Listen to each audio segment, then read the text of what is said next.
meet you. Thank you for watching the movie. What did you think about it? That shit was kind of wild. Yeah. Honestly, the poetry, the rawness, the acting. That's right. Well, I don't really think it was acting, man. It was just real. You know, you could just feel it. And I'm a feeler, so it's so many feels in that. There's so many intersections, so many lives, so many paths were crossed. You know what I mean? And so I love all the characters. You was in it.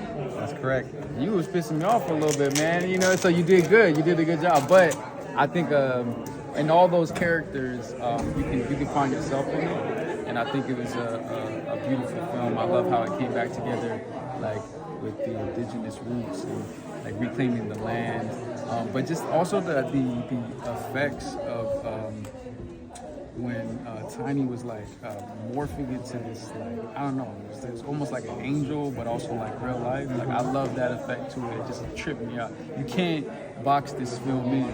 You know what I mean? It's there's no genre for this. It's just real. Yeah. So I really appreciate it. I think we need that. You know, so I'm proud of y'all. And yeah, it was a beautiful film. I appreciate the words, brother. Yeah, I got you, bro, for Thank sure. you so much, Yeah, bro. yeah, yeah.